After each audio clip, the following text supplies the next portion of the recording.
Assalamualaikum warahmatullahi wabarakatuh. Alhamdulillahi wa kafa, wassalatu wassalamu ala rasulillahil mustafa wa ala alihi wa sahbihi ahlil wafa. Rabbi shrah li sadri wa yassir li amri wahlul 'uqdatam min lisani yafqahu qawli, amma ba'd. Ma'asyiral muslimin, para pecinta ilmu yang dimuliakan Allah Subhanahu wa taala, pada kesempatan ini kita akan melanjutkan kajian kita ngaji kitab Al-Ashbah wan Nadhair. Pada kesempatan ini kita akan mengkaji kaidah yang keempat, yaitu kaidah ad-dhararu yuzal. Mari kita buka pengajian kita dengan membaca Bismillahirrahmanirrahim. Kaidah ad-dhararu yuzal artinya mara bahaya atau sesuatu yang membahayakan itu wajib dihilangkan. Karena berita dalam bahasanya ahli fikih atau fuqaha itu mengandung makna wajib. Jadi ketika dikatakan ad-dhararu yuzal artinya kemadaratan itu harus dihilangkan. Ma'asyiral muslimin yang dimuliakan Allah Subhanahu wa taala, dalil dari kaidah ini adalah hadis Nabi sallallahu alaihi wasallam, la dharara wala dhirar. Tidak ada kemadaratan yang menimpa diri sendiri dan juga tidak boleh ada madarat yang menimpa orang lain. Ma'asyiral muslimin yang dimuliakan Allah Subhanahu wa taala. Hadis ini diriwayatkan oleh Imam Malik dalam kitabnya Al-Muwatta dan diriwayatkan oleh Imam Al-Hakim dalam kitabnya Al-Mustadrak dan para imam-imam yang lainnya. Ma'asyiral muslimin yang dimuliakan Allah Subhanahu wa taala. Kaidah ini mendasari berbagai permasalahan dalam bab-bab fikih. Di antaranya adalah masalah ar-raddu bil aib. Ketika seseorang membeli suatu barang kemudian menemukan ada cacat dalam barang tersebut dan cacat itu terjadi sebelum akad atau sebelum serah terima, maka dia boleh mengembalikan barang tersebut. Ini disyariatkan dalam rangka menghindari kemadaratan bagi pembeli. Ar-raddu bil aib. Demikian juga semua jenis-jenis khiyar yang lainnya.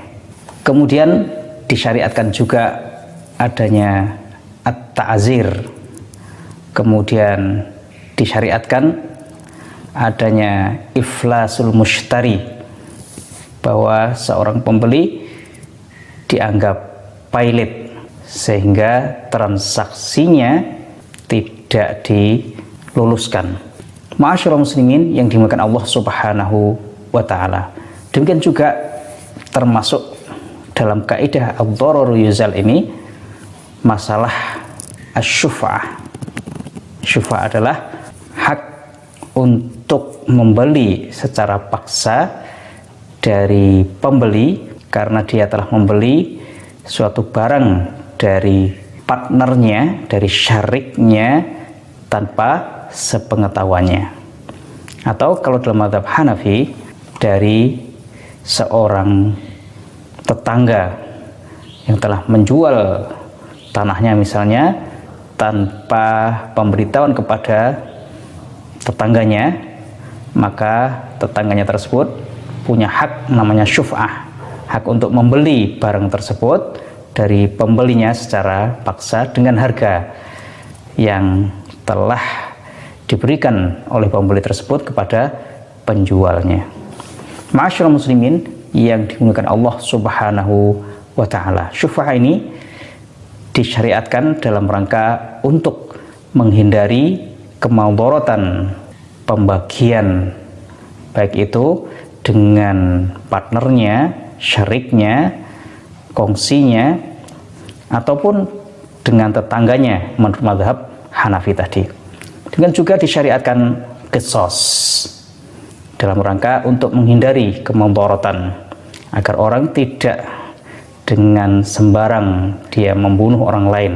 Karena dengan adanya hukuman qisas ini, orang akan berpikir terlebih dahulu kalau ingin membunuh orang lain. Dengan juga disyariatkannya al-hudud, hukuman-hukuman yang telah ditentukan dalam syariat. Kemudian juga disyariatkan adanya kafarat, denda dalam beberapa kasus dalam fikih. Kemudian juga disyariatkan orang mengganti barang yang telah dirusakkan. Kemudian disyariatkan juga daf'us sha'il. Dalam fikih disyariatkan boleh seseorang membela diri ketika ada orang lain yang ingin mencederainya atau mengambil barangnya atau membegalnya dan semacamnya. Kemudian disyariatkan fasakh nikah dengan adanya cacat. Kemudian juga disyariatkan qitalul musyrikin, memerangi orang-orang musyrik. Ma'asyiral muslimin yang dimuliakan Allah Subhanahu wa ta'ala, semua tadi disyariatkan dalam rangka untuk menghilangkan kemudaratan. Para pecinta ilmu yang dimuliakan Allah Subhanahu wa ta'ala, kemudian kaidah ini mempunyai kaidah-kaidah turunan yang lainnya. Di antaranya adalah kaidah ad-darurat tubihul mahdzurat. Kondisi darurat itu membolehkan hal-hal yang dilarang. Berkaitan dengan kaidah ini, biasanya disyaratkan ad-darurat tubihul mahdzurat ini disyaratkan adamu nuqsaniha anha, bahwa yang dibolehkan dalam kondisi darurat itu tidak boleh derajatnya lebih rendah dari kondisi darurat tersebut. Di antara contohnya adalah kita dibolehkan makan bangkai pada saat orang sangat kelaparan dan tidak mendapatkan makanan lain yang halal. Kalau dia tidak makan, bisa jadi akan meninggal. Kemudian juga diperbolehkan seseorang meminum khamr dalam kondisi kesedak dalam makan, kemudian tidak mendapatkan air untuk diminum dan dia hanya mendapatkan khamr. Maka dalam kondisi ini dia boleh minum khamr itu dalam rangka untuk menghilangkan kesedaknya tersebut. Ma'asyiral muslimin yang dimuliakan Allah Subhanahu wa ta'ala, kemudian juga dalam kondisi darurat dibolehkan at-talaffuz bi kalimatil kufur, mengucapkan kata-kata kufur karena ada ancaman, dilakukan karena terpaksa, dengan syarat hatinya tetap penuh dengan keimanan. Dengan juga disyariatkan daf'us sha'il, membela diri dari orang jahat yang mengancamnya, yang ingin mencederainya atau mengambil hartanya. Dia boleh mempertahankan diri meskipun kalau terpaksa dia tidak bisa menghindarinya kecuali dengan membunuhnya, maka dibolehkan dalam fikih. Masyaallah muslimin yang dimuliakan Allah Subhanahu wa ta'ala. Kemudian kaidah berikutnya yang menjadi kaidah turunan dari kaidah ad-dararu yuzal, yaitu kaidah ma ubiha lid-darurati yuqaddaru biqadriha. Yang dibolehkan karena keadaan darurat, maka dia boleh melakukannya seperlunya. Artinya ketika seorang yang muttor dalam keadaan darurat tadi, dia boleh makan bangkai hanya cukup untuk menyambung hidupnya, tidak boleh makan sampai kenyang atau membungkusnya misalnya. Nah, ini tidak boleh. Tapi makan secukupnya. Karena dalam kaidah tadi, ad-daruratu tuqaddaru biqadriha, bahwa kondisi darurat itu membolehkan sesuatu seperlunya saja.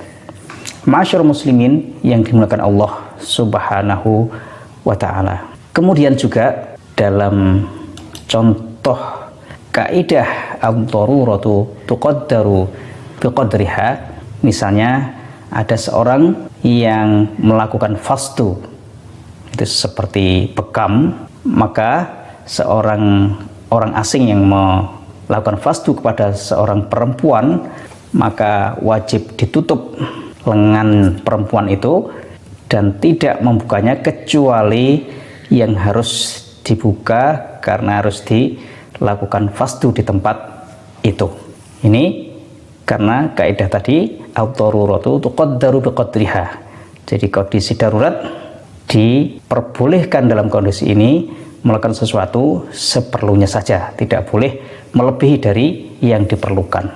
Demikian juga al-jabirah, gib, memasang gib itu misalnya pada tempat anggota wudhu, maka tidak boleh menutup anggota wudhu yang sehat kecuali yang dibutuhkan agar gib itu bisa nempel di situ.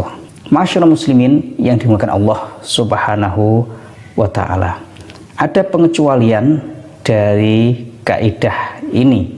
Dalam fikih dicontohkan ada al-araya, kasus al-araya, yaitu orang membeli suatu buah-buahan yang masih di pohon, kemudian diberi imbalan dengan buah yang sudah kering, misalnya kurma, menukar kurma yang masih di pohon dengan kurma yang sudah kering.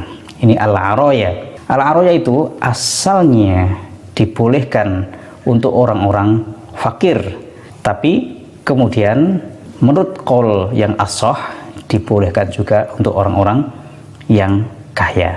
Kemudian juga termasuk pengecualian dari kaidah ini al-li'an. Seorang suami ketika melihat istrinya melakukan selingkuh, melakukan perzinaan, tapi tidak mempunyai saksi yang cukup, maka diperbolehkan melakukan sumpah li'an. Ini diperbolehkan bagi seorang suami melakukan sumpah li'an ini. Awalnya diperbolehkan kalau sulit mencari saksi, tidak mempunyai saksi, kesulitan menghadirkan saksi. Tapi kemudian li'an ini diperbolehkan selagi seorang suami melihat istrinya melakukan perzinaan. Ma'asyiral muslimin yang dimuliakan Allah Subhanahu wa ta'ala. Kemudian termasuk kaidah turunan dari kaidah ad-dararu yuzal adalah kaidah ad-dararu la yuzalu bil-darar, bahwa menghilangkan kemudaratan itu tidak boleh mengakibatkan kemudaratan yang lain. Ad-darar, kemudaratan, tidak dihilangkan dengan kemudaratan. Jadi ketika menghilangkan kemudaratan tidak boleh mengakibatkan kemudaratan yang lain. Ma'asyiral muslimin yang dimuliakan Allah Subhanahu wa ta'ala. Di antara furu' dari kaidah ini, di antara contoh-contoh kasus fikih dari kaidah ad-dararu la yuzalu bid-darar, yaitu ketika seseorang dalam kondisi muttor, kondisi darurat yang mengharuskan dia makan makanan yang diharamkan, maka ketika ada orang lain dalam kondisi muttor juga, darurat juga, punya makanan, maka orang muttor yang pertama tadi tidak boleh makan makanan orang yang muttor yang kedua ini. Jadi ad-dararu la yuzal bid-darar. Kalau dia makan makanan orang yang muttor juga tadi itu, dia akan mengakibatkan kemudaratan orang tersebut. Karena orang tersebut bisa jadi meninggal kalau makanannya kita makan. Makanya ad-dararu la yuzalu bid-darar. Kecuali kalau orang tersebut adalah seorang nabi, maka dia boleh mengambil makanan orang lain yang dalam kondisi darurat juga tersebut. Bahkan wajib bagi orang tersebut untuk memberikannya kepada nabi tersebut. Ma'asyiral muslimin yang dimuliakan Allah Subhanahu wa taala, termasuk contohnya juga dari kaidah ad-dhararu la yuzalu bid-dharar, yaitu seorang dalam kondisi mutor tidak boleh dia makan, misalnya memotong daging dari pahanya sendiri misalnya. Kenapa? Ketika dia menghilangkan kemudaratan dengan memotong dagingnya itu, dia akan mengakibatkan kemudaratan yang baru, maka tidak diperbolehkan. Kemudian dikecualikan dari kaidah ad-dhararu la yuzalu bid-dharar jika salah satu dari kedua dharar tersebut lebih besar mudaratnya. Maka dalam hal ini la budda minan nazar li akhaffihima wa aghlazihima. Dalam hal ini kita berarti melihat mana yang lebih ringan kemudaratannya dan mana yang lebih besar. Maka yang kita ambil adalah yang mengakibatkan dharar yang lebih ringan. Dalam hal ini maka disyariatkan qisas, yaitu hukuman bagi orang yang membunuh orang lain dengan sengaja. Dalam pelaksanaan qisas tentunya ada madarat, yaitu bagi orang yang diqisas. Tapi madarat orang yang diqisas tersebut lebih ringan daripada kita membiarkannya sehingga terjadi pembunuhan yang banyak di masyarakat. Hal itu madaratnya lebih besar, maka disyariatkan qisas. Demikian juga disyariatkan hukuman bagi orang yang melakukan perampokan dan semacamnya.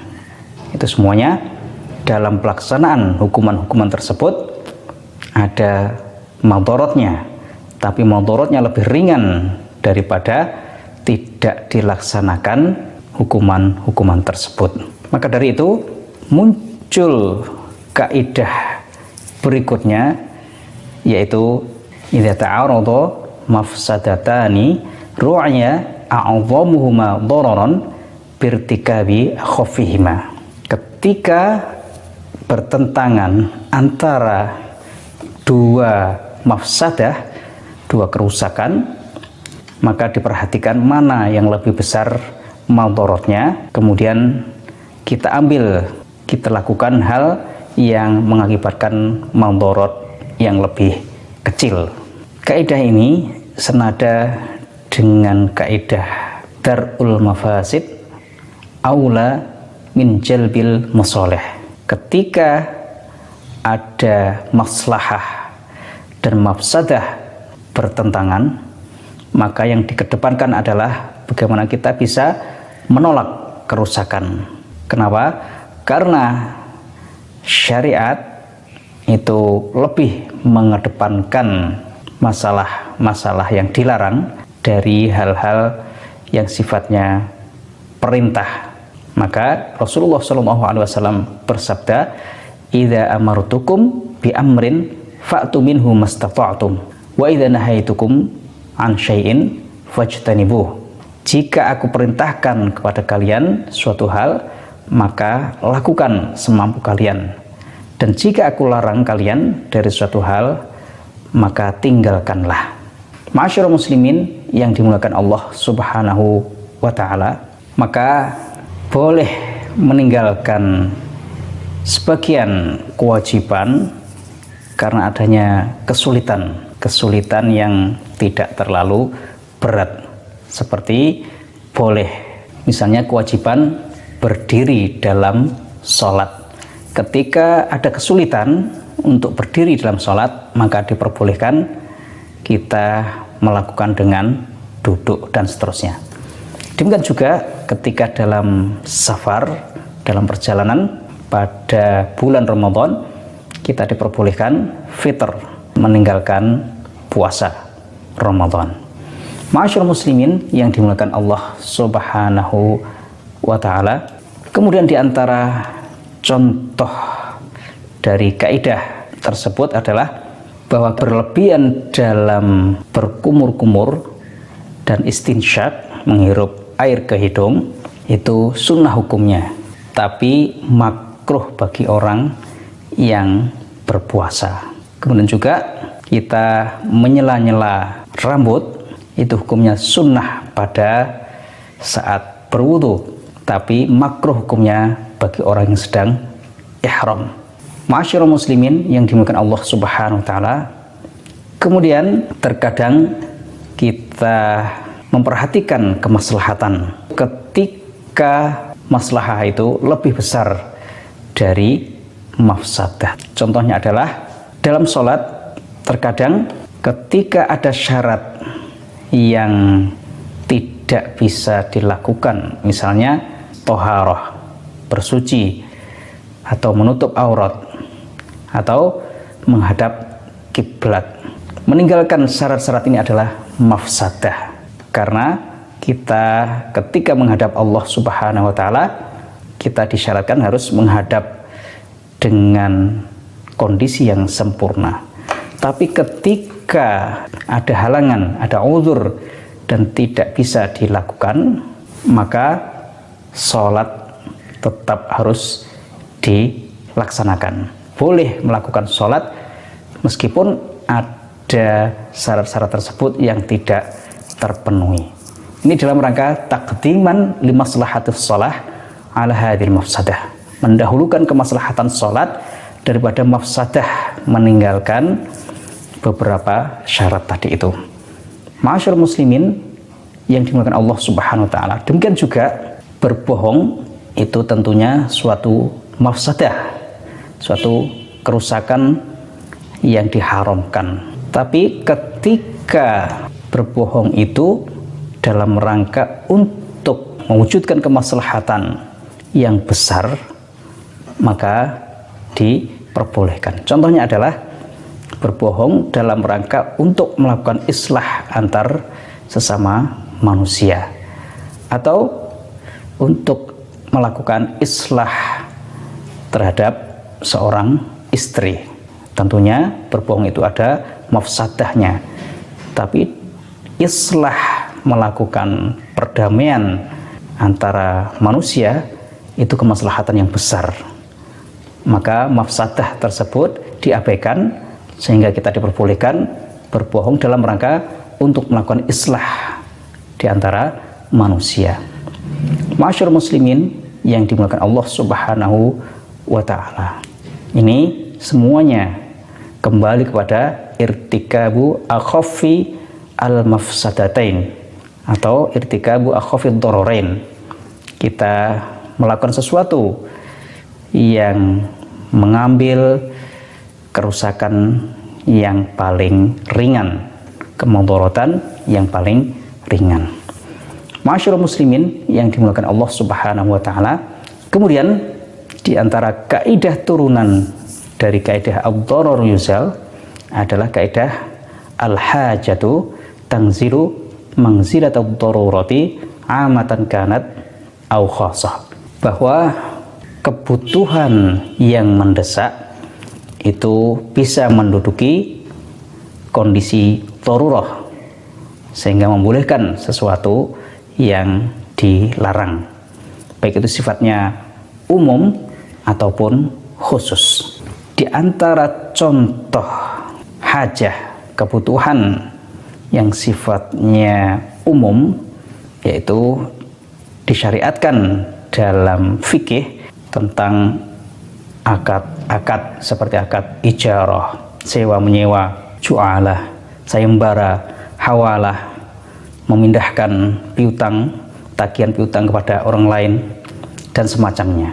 Dibolehkan akad-akad ini, tentunya ini menyalahi kaidah umum atau qiyas, karena akad-akad tersebut dilakukan padahal objeknya pada saat akad itu tidak ada. Sedangkan dalam kaidah umum, melakukan akad terhadap barang yang tidak ada pada saat akad itu tidak diperbolehkan. Tapi akad-akad itu dibolehkan dalam rangka memenuhi kebutuhan manusia. Sesuai dengan kaidah tadi, al-hajatu tangzilu manzilatad darurah. Kebutuhan yang mendesak itu menduduki kedudukan kondisi darurat. Ini makanya disyariatkan akad-akad itu karena kebutuhan maslahah masyarakat secara umum. Kemudian juga diantara contohnya adalah ibahatun nazar lil muamalah. Dibolehkan melihat lawan jenis dalam muamalah karena kebutuhan, karena tidak mungkin kita melakukan muamalah jual beli misalnya tidak melihat, ini akan mengalami kesulitan, maka diperbolehkan karena kebutuhan untuk melakukan muamalah ini.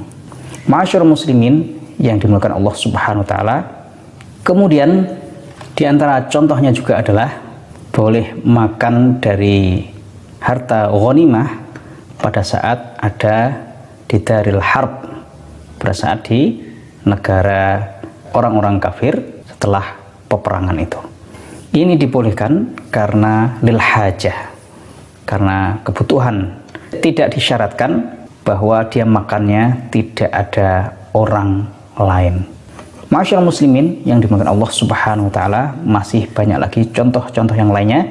Kita cukupkan, mudah-mudahan bisa dipahami dan bermanfaat. Wabillahi taufiq. Wassalamualaikum warahmatullahi wabarakatuh.